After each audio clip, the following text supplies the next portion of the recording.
Hare Krishna, my dear devotees, welcome back to the daily readings of Srila Prabhupada's books, right here in the Haven, in Hythe, Kent, southeast England, just a stone's throw to the English Channel. We're continuing our tradition of reading Śrīmad-Bhāgavatam out loud to the devotees who are absorbed in the taste of Śrīmad-Bhāgavatam. The Śrīmad-Bhāgavatam is a literary incarnation of Krishna, and the shelter went to the Bhagavatam when Krishna left this planet. So we're so fortunate. It's inconceivable how fortunate we are in such a troubled times we're living in, to be able to sit down every night and hear the Śrīmad-Bhāgavatam with the devotees of like mind. So thank you very much for your attendance, and spread the word. Śrīmad-Bhāgavatam Mahima Stotram by Srila Sanatana Goswami glorifies the Śrīmad-Bhāgavatam like this. Sarva Shastrabdi Piyusha Sarva Vedaika Satpala Sarva Siddhanta Ratnadya Sarva Lokaika Drikprada. O nectar from the ocean of all scriptures, singular fruit of all the Vedas, rich mine of the precious gems of all conclusive truths, you are the only giver of sight to all the worlds. Sarva Bhagavata Purāṇa Śrīmad-Bhāgavata Prabho Kalidvandoditaditya Shri Krishna Parivartita. O life air of all the Supreme Lord's devotees, O Master Śrīmad-Bhāgavatam, you are the sun risen in the darkness of Kali. You are the exact image of Shri Krishna. Paramananda Pataya Prema Varshakshadayate Sarvada Savasevyaya Shri Krishnaya Namostume. I bow down to you, who were supremely blissful to read. Your every syllable pours down a flood of prema. You can always be served by everyone. You are Shri Krishna himself. Madeka Bando Matsangin Madguro Man Mahadana Man Nistadaga Mad Bhagya Mad Ananda Namostute. My only friend, my constant companion, my spiritual master, my great wealth, my savior, my good fortune, my source of ecstasy. I bow down to you. Asadu sadutadayin adini chochata kada hanamun chagadachin mam premna rit kantayok spura. O bestower of saintliness to the unsaintly, O exalter of the most fallen, please never leave me. Always appear in my heart and my voice with pure love. Om Namo Bhagavate Vasudevaya. Om Namo Bhagavate Vasudevaya. Om Namo Bhagavate Vasudevaya. So we reach the 5th chapter of the 3rd canto of Śrīmad-Bhāgavatam. Vidura meets Maitreya. We're beginning with text 15. And Vidura is still speaking to Maitreya.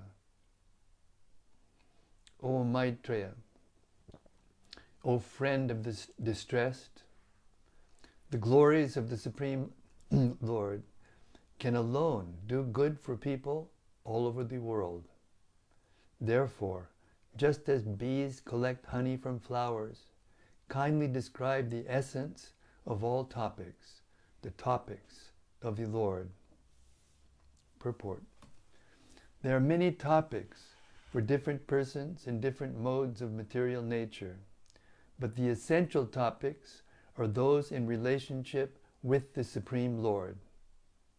Unfortunately, materially affected, conditioned souls are all more or less averse to topics of the Supreme Lord, because some of them do not believe in the existence of God, and some of them believe only in the impersonal feature of the Lord.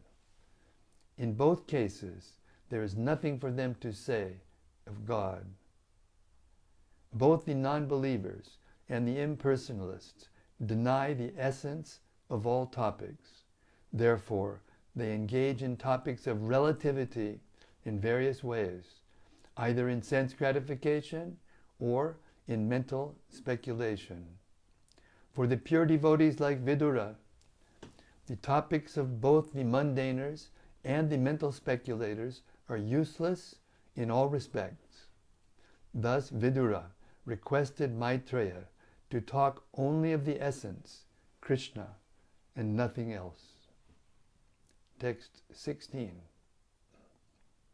Kindly chant all those superhuman transcendental activities of the Supreme Controller, the Personality of Godhead, who accepted incarnations fully equipped with all potency for the full manifestation and maintenance of the cosmic creation. Purport. Vidura was undoubtedly very eager to hear about Lord Krishna in particular, but he was overwhelmed because Lord Krishna had just passed away from the visible world. He therefore wanted to hear about him in his Purusha incarnations, which he manifests with full potencies for the creation and maintenance of the cosmic world. The activities of the Purusha incarnations are but an extension of the activities of the Lord. This hint was given by Vidura to Maitreya because Maitreya could not decide which part of the activities of Lord Krishna should be chanted. Text 17. Shukadeva Goswami said, the great sage Maitreya Muni, after honoring Vidura very greatly, began to speak at Vidura's request for the greatest welfare of all people. Purport.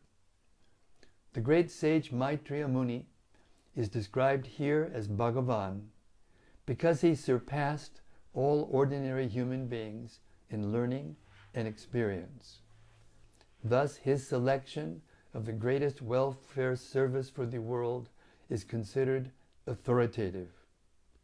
The all-inclusive welfare service for the entire human society is devotional service to the Lord. And as requested by Vidura, the sage described the same very appropriately. Text 18.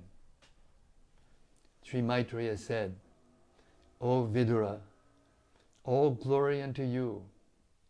You have inquired for me about the greatest of all goodness, and thus you have shown your mercy both to the world and to me, because your mind is always absorbed in thoughts of the transcendence. Purport. Maitreya Muni, who was experienced in the science of transcendence, could understand that Vidura's mind was fully absorbed in the transcendence. Adhokshaja means that which transcends the limits of sense perception or sensuous experience. The Lord is transcendental to our sense experience, but he reveals himself to the sincere devotee. Because Vidura was always absorbed in thought of the Lord, Maitreya could estimate Vidura's transcendental value. He appreciated the valuable inquiries of Vidura and thus thanked him with great honor. Text 19. O Vidura, it is not at all wonderful that you have so accepted the Lord without deviation of thought, for you were born from the semen of Vyasadeva. Purport. The value of great parentage and noble birth is evaluated here in connection with the birth of Vidura. The culture of a human being begins when the father invests his semen in the womb of the mother. According to his status of work, a living entity is placed in a particular father's semen, and because Vidura was not an ordinary living entity, he was given the chance to be born from the semen of Vyas. The birth of a human being is a great science, and therefore reformation of the act of the impregnation, according to the Vedic ritual, is called Garbhadhana Sanskara, is very important for generating good population. The problem is not to check the growth of the population, but to generate good population on the level of Vidura, Vyasa and Maitreya. There is no need to check the growth of population if the children are born as human beings, with all precautions regarding their birth. So-called birth control is not only vicious, but also useless. Text 20. I know that you are now Vidura due to the cursing of Mandavya Muni, and that formerly you were King Yamaraj, the great controller of living entities after their death. You were begotten by Satyavati's son, Vyasadeva, and the kept wife of his brother. Purport. Mandavya Muni was a great sage, and Vidura was formerly the controller, Yamaraj, who takes charge of the living entities after death. Birth, maintenance, and death are three conditional states of the living entities who are within the material world. As the appointed controller after death, Yamaraj once tried Mandavya Muni for an act of cruelty in his childhood and ordered him to be pierced with a lance. Mandavya, being angry at Yamaraj for awarding him undue punishment, cursed him to become a Shudra, member of the less intelligent laborer class. Thus Yamaraj took birth from the womb of the kept wife of Vichitravirya by way of the semen of Vichitravirya's brother, Vyasadeva. Vyasadeva is the son of Satyavati by the great sage Parashara, and Vichitravirya is the son of the same Satyavati by the great king Shantanu, the father of Bhishmadev. This mysterious history of Vidura was known to Maitreya Muni because he happened to be a contemporary friend of Vyasadev's. In spite of Vidura's birth from the womb of a kept wife, because he had otherwise high parentage and great connection, he inherited the highest talent of becoming a great devotee of the Lord. To take birth in such a great family is understood to be an advantage for attaining devotional life. Vidura was given this chance due to his previous greatness. Text 21.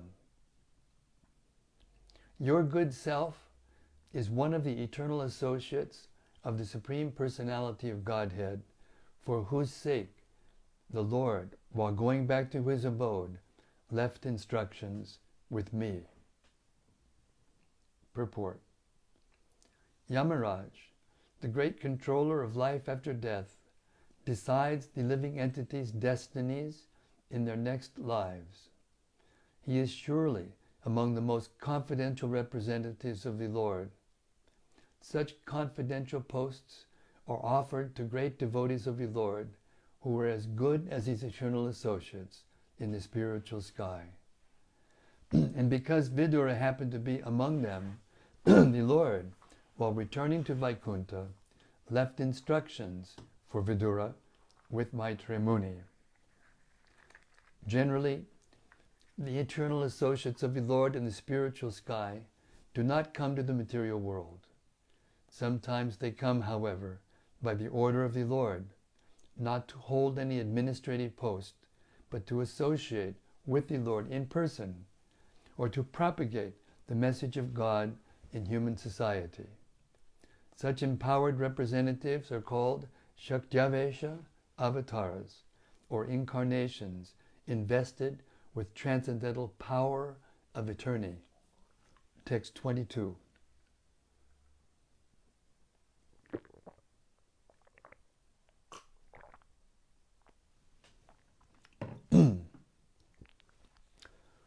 I shall therefore describe to you the pastimes by which the personality of Godhead extends his transcendental potency for the creation, maintenance, and dissolution of the cosmic world, as they occur one after another. Purport. The omnipotent Lord, by his different energies, can perform anything and everything he likes. The creation of the cosmic world is done by his Yogamaya energy. Text 23. The personality of Godhead, the master of all living entities, existed prior to the creation as one without a second. It is by his will only that creation is made possible, and again, everything merges in him. This Supreme Self is symptomized by different names. Purport. The great sage here begins to explain the purport of the 4 original verses of the Śrīmad-Bhāgavatam. Although the followers of the Mayavad impersonalist school have no access to the Śrīmad-Bhāgavatam, they sometimes screw out an imaginary explanation of the original 4 verses. But we must accept the actual explanation given herein by Maitreya Muni, because he, along with Uddhava, personally heard it directly from the Lord. The first line of the original 4 verses runs aham evasam evagre. The word aham is misinterpreted by the Mayavad school into meanings which no one but the interpreter can understand. Here aham is explained as the Supreme Personality of Godhead, not the individual living entities. Before the creation, there was only the personality of Godhead. There were no Purusha incarnations, and certainly no living entities, nor was there the material energy by which the manifested creation is effected. The Purusha incarnations and all the different energies of the Supreme Lord were merged in him only. The personality of Godhead is described herein as the master of all other living entities. He is like the sun disk, and the living entities are like the molecules of the sun's rays. This existence of the Lord before the creation is confirmed by the Shrutis. Vasudevo va idam agra asin na brahma na cha shankaraha eko vai narayana asin na brahma neshanaha. Because everything that be is an emanation from the personality of Godhead, he always exists, alone, without a second. He can so exist because he is all-perfect and omnipotent. Except for him, all beings, including his plenary expansions, the Vishnu Tattvas, are his parts and parcels. In other words, both the Vishnu plenary expansions and the living entities, beginning from Brahma, are his parts and parcels. Before the creation, there was no Karanarnavashayi or Garbhadakashayi or Chiradakashayi Vishnu, nor was there Brahma or Shankar. Although the spiritual existence was there with the Lord, the material existence was dormant in him. By his will only is the material manifestation done and undone. The diversity of the Vaikuntha Lokas is one with the Lord, just as the diversity of soldiers accompanying a king is one with him. The Bhagavad Gita 9:7 confirms that the material creation takes place at intervals by the will of the Lord, and that in the periods between dissolution and creation, the living entities and the material energy remain dormant in Him. Text 24.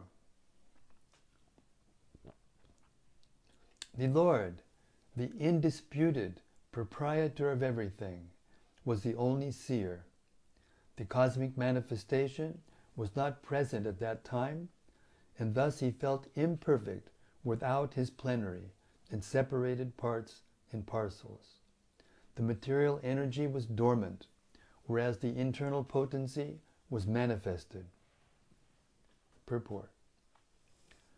The Lord is the supreme seer because only by his glance did the material energy become active for cosmic manifestation. At that time, the seer was there, but the external energy over which the glance of the Lord is cast was not present.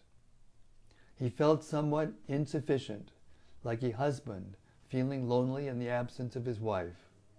This is a poetic simile. The Lord wanted to create the cosmic manifestation to give another chance to the conditioned souls who were dormant in forgetfulness. The cosmic manifestation gives the conditioned souls a chance to go back home, back to Godhead, and that is its main purpose. The Lord is so kind that in the absence of such a manifestation, He feels something wanting, and thus the creation takes place.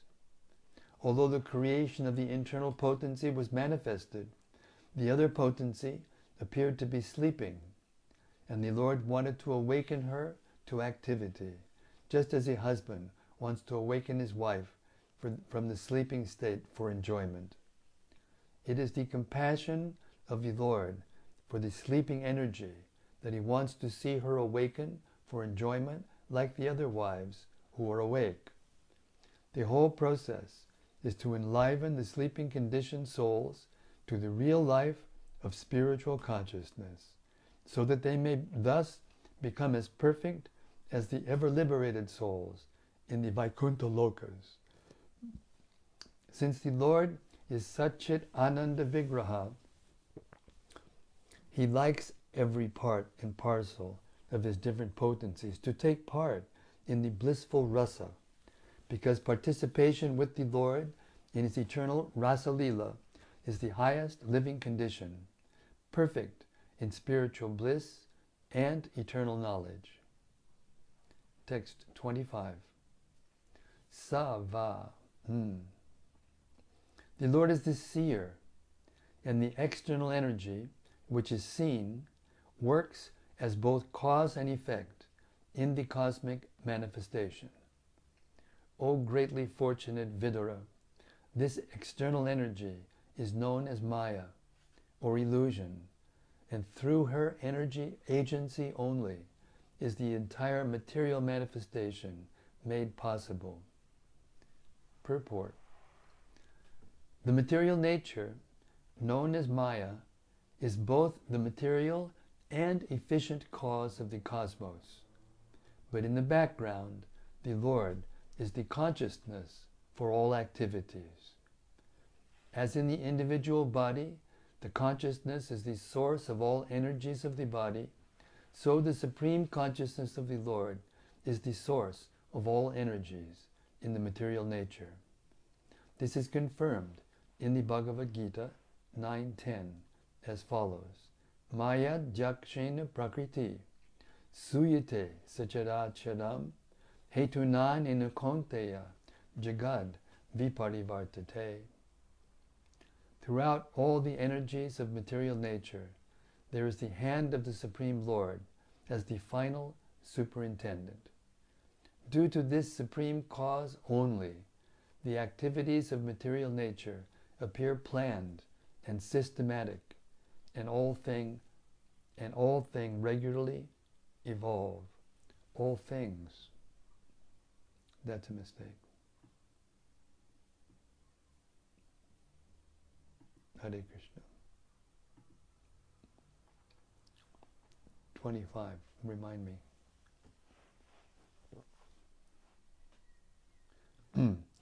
Text 26.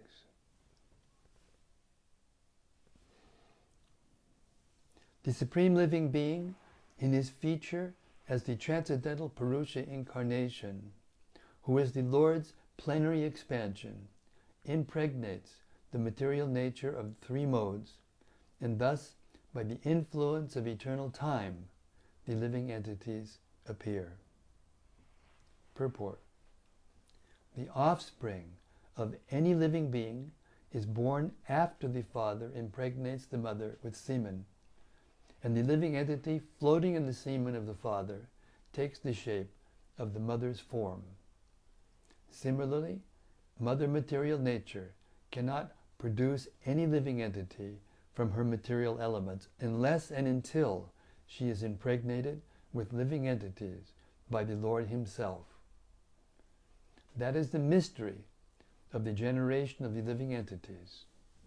This impregnating process is performed by the first Purusha incarnation, Karanarvanashayi Vishnu.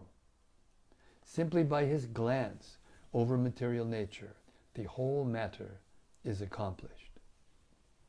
We should not understand that the process of impregnation by the personality of Godhead in terms of our conception of sex.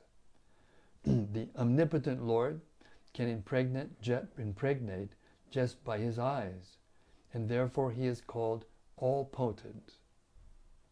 Each and every part of his transcendental body can perform each and every function of the other parts. This is confirmed in the Brahma Samhita 532, Angani yasya sakalen driyavriti manti. In the Bhagavad Gita 14.3, also, the same principle is confirmed. Mama yonir mahad brahma tasmin garbang dadham yaham. When the cosmic creation is manifested, the living entities are directly supplied from the Lord. They are never products of material nature. Thus, no scientific advancement of material science can ever produce a living being. That is the whole mystery of the material creation.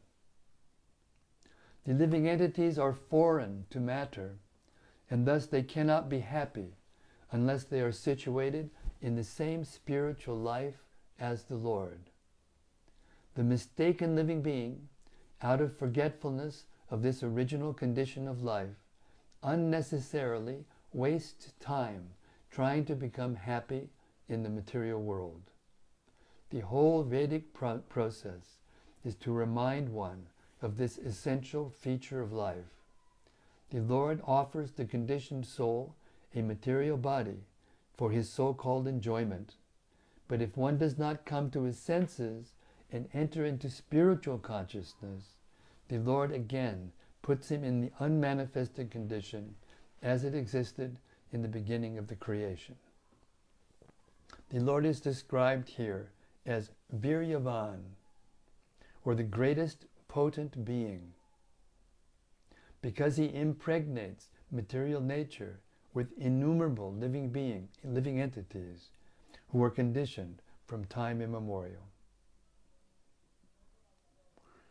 The Lord is described here as Viryavan, or the greatest potent being, because he impregnates material nature with innumerable living entities who are conditioned from time immemorial. 27. Thereafter, influenced by the interactions of eternal time, the supreme sum total of matter, called the Mahat Tattva, became manifested, and in this Mahat Tattva, the unalloyed goodness, the Supreme Lord sowed the seeds of universal manifestation out of his own body. Purport. In due course of time, the impregnated material energy was manifested first as the total material ingredients, Everything takes its own time to fructify, and therefore the word kala joditat, influenced by time, is used herein. The Mahat Tattva is the total consciousness, because a portion of it is represented in everyone as the intellect. The Mahat Tattva is directly connected with the supreme consciousness of the Supreme Being, but it still appears as matter. The Mahat Tattva, or shadow of pure consciousness, is the germinating place of all creation. It is pure goodness with the slight addition of the material mode of passion, and therefore activity is generated from this point. Text 28. Thereafter, the Mahat Tattva differentiated itself into many different forms as the reservoir of the future entities. The Mahat Tattva is chiefly in the mode of ignorance, and it generates the false ego. It is a plenary expansion of the personality of Godhead with full consciousness of creative principles and time for fructification. Purport. The Mahat Tattva lies between pure spirit and material existence. It is the junction of matter and spirit, wherefrom the false ego of the living entity is generated. All living entities are differentiated parts and parcels of the personality of Godhead. Under the pressure of false ego, the conditioned souls, although parts and parcels of the Supreme Personality of Godhead, claim to be the enjoyers of material nature. This false ego is the binding force of material existence. The Lord again and again gives the bewildered conditioned souls a chance to get free from this false ego, and that is why the material creation takes place at intervals. He gives the conditioned souls all facilities for rectifying the activities of the false ego, but he does not interfere with their small independence as parts and parcels of the Lord. Text 29. The Mahat Tattva, or the great causal truth, transforms into false ego, which is manifested in three phases: cause, effect, and doer. All such activities are on the mental plane and are based on the material elements, gross senses, and mental speculation. The false ego is represented in three different modes: goodness, passion, and ignorance. Purport. A pure living entity in his original spiritual existence is fully conscious of his constitutional position as an eternal servitor of the Lord. All souls who are situated in such pure consciousness are liberated, and therefore they eternally live in bliss and knowledge in the various Vaikuntha planets in the spiritual sky. When the material creation is manifested, it is not meant for them. The eternally liberated souls are called Nitya Muktas, and they have nothing to do with the material creation. The material creation is meant for rebellious souls who are not prepared to accept subordination under the Supreme Lord. This spirit of false lordship is called false ego. It is manifested in the three modes of material nature, and it exists in mental speculation only. Those who are in the mode of goodness think that each and every person is God, and thus they laugh at the pure devotees who try to engage in transcendental loving service of the Lord. Those who are puffed up by the mode of passion try to lord it over the material nature in various ways. Some of them engage in altruistic activities as if they were agents appointed to do good to others by their mental, speculative plans.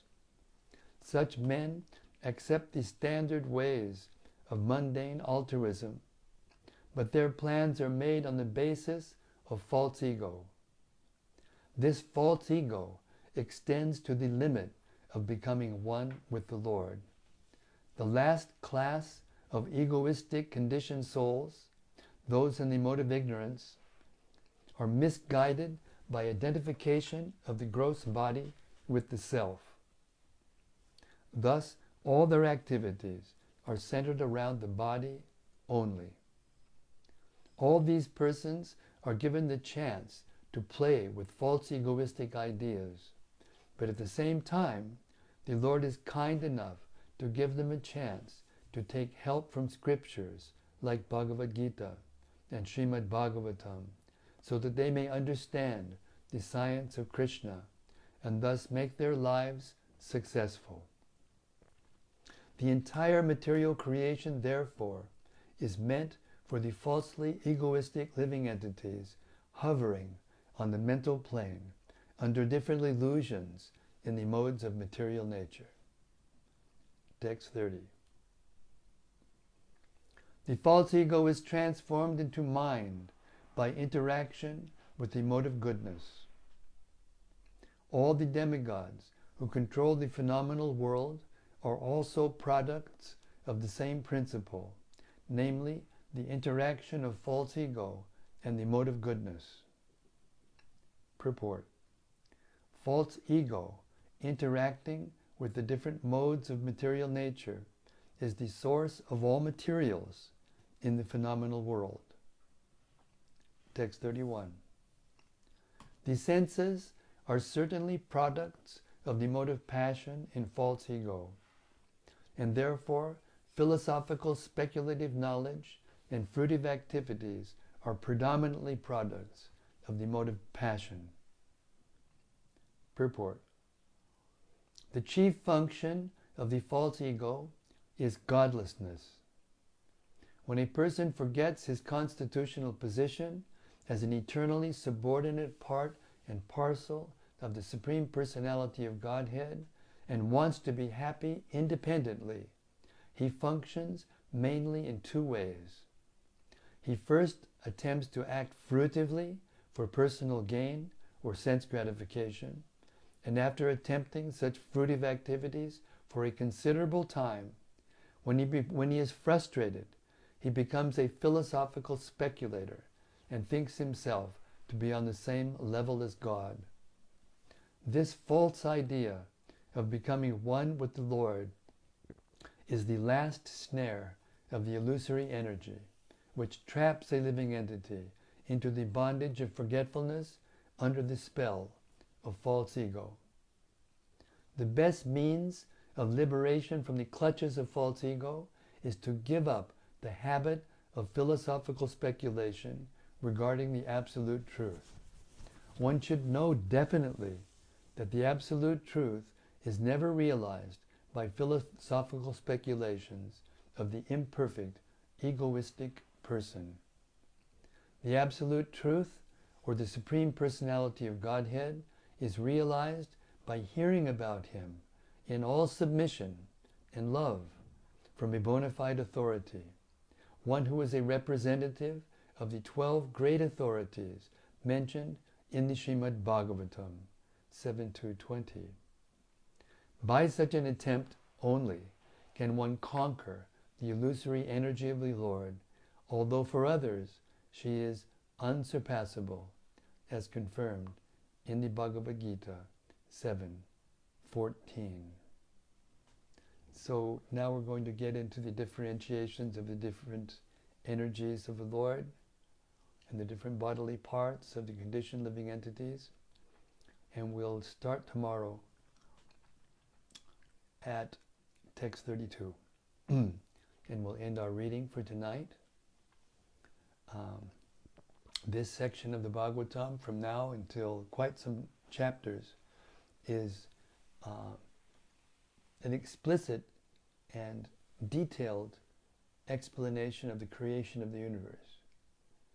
And by learning it and being able to explain it to others, one distances himself by that knowledge from the material energy and gets a sense of freedom.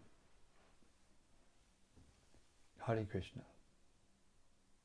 So we'll wait anxiously for the reflections of the devotees who are out there somewhere, everywhere. Hare Krishna.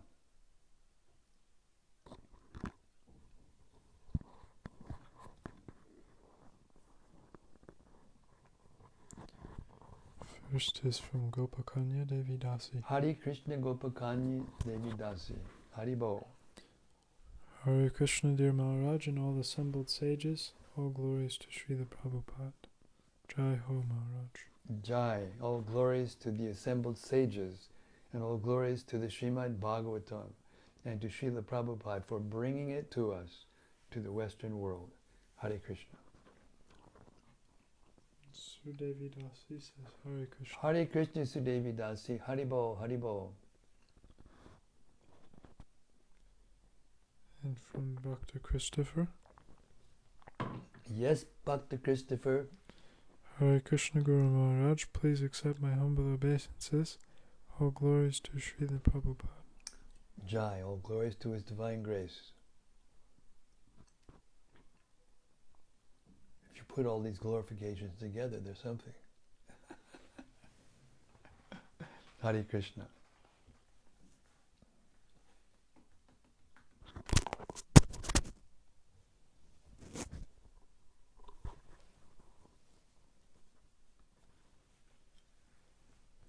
Hare Krishna, Hare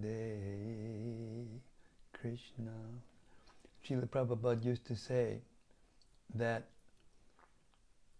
an eager hearer should feel fascinated by these explanations of how the material world is created and functions. This is our way. This is our way out, Hare Krishna, of this material world, and our way into the spiritual world. Subarao Rajagopal. Yes, Subarao Rajagopal, Haribol. Hare Krishna Maharaj, please accept my humble obeisances and all glories to Srila Prabhupada. Jai Srila Prabhupada. Thank you for your daily reading service. Hare Krishna.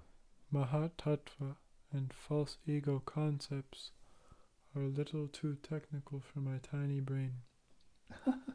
Thank you for your reading. I am trying to wrap my head around it. Well, from our position, covered by all these layers and layers upon layers upon layers of the material energy, and how they are interacting so intricately and so sophisticatedly, yes, it may appear daunting. But if one hears carefully, again and again, and has it explained to one, then the picture becomes gradually clearer.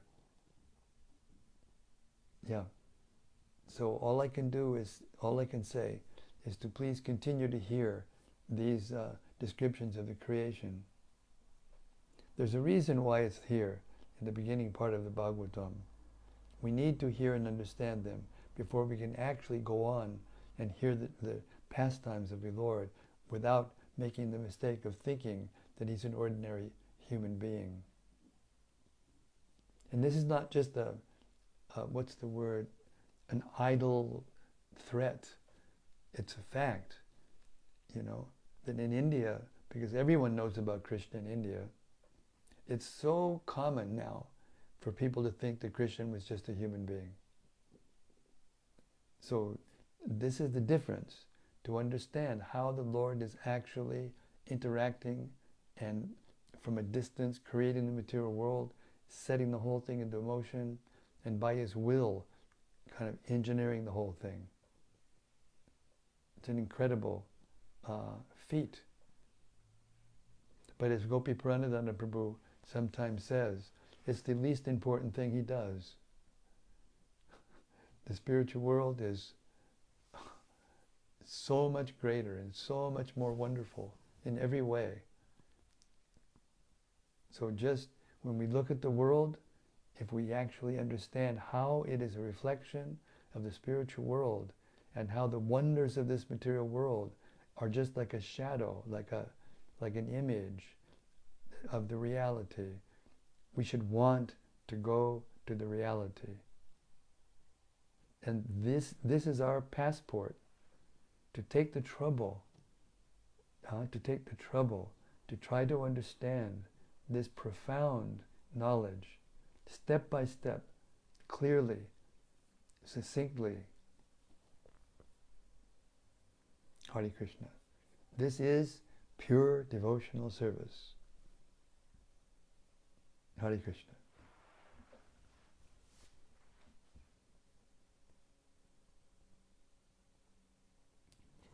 Bhaktin Maxine. Bhaktin Maxine, Hare Krishna. Hare Krishna, dearest Maharaj, how I have missed you in the daily readings. I have a serious amount of reading to do. I am so happy that the reading is so sublime. Well, I'm happy that you're happy that the reading is so sublime. Hare Krishna.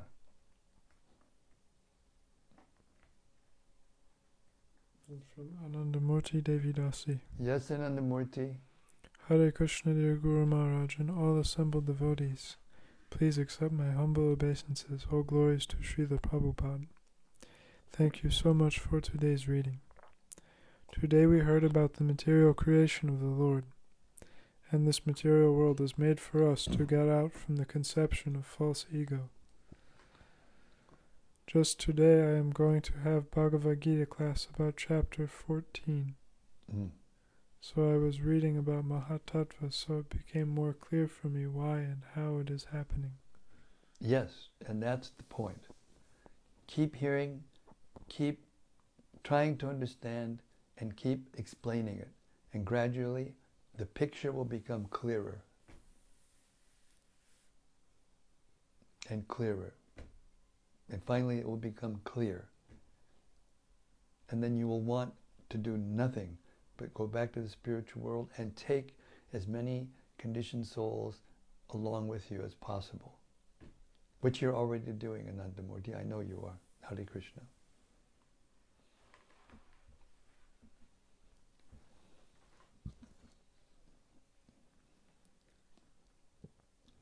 Hare Krishna, Hare Krishna, Krishna Krishna, Hare Hare, Hare Ramo, Hare Ramo, Ramo Ramo, Hare Hare. Anandamurti. Yes, Anandamurti. Thank you so much. In chapter 14 of Bhagavad Gita, also is described that by the guidance of a spiritual master one can understand about the Lord and real self. So it is all by your mercy. Thank you again. Hare Krishna. I'm just, as I say again and again, you all are saying so many nice things about me again and again I say to you, I'm just a peon trying to deliver the mail, trying to read Prabhupada's books word for word without interpretation. Hare Krishna.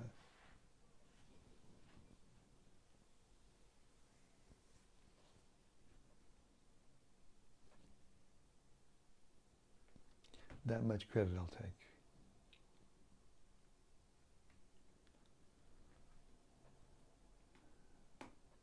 Thank you all for your kindness of coming every night, and thank you for your deep appreciations. Don't think it goes unnoticed or unappreciated. I deeply appreciate the encouragement that you give me to keep this yajna of the daily readings of Srila Prabhupada's books going every day. Śrīmad-Bhāgavatam ki jai. Samaveda Bhakta Vrinda. Wait, we have one more thing. It just came from Jagamohan. Oh, Jagamohan. Haribo. He says, Hare Krishna, dear Maharaj and dear devotees, please accept my respectful obeisances. All glories to Srila Prabhupada. These purports are absolutely amazing. I feel so fortunate to even know who Srila Prabhupada is. Yes. The descriptions of the false ego and how it interacts with material nature are so vivid and clear. The false ego is so strong and so convincing. Thank you for disseminating the antidote in reading this transcendental literature to us daily. All glories to the Śrīmad-Bhāgavatam, all glories to the daily readings. Yes, thank you so much again and again, as I said before. There's a stage that we'll hear more about when Kapila-dev gives his exposition or his explanation of the creation of the universe. Remember, in the first canto we heard something about it. Then in the second canto we heard a little bit more. Now we're hearing a little bit more. And then when Kapila-dev takes the stage, he gives much more detailed explanation of how the Pradhan, which is the eternal material energy, is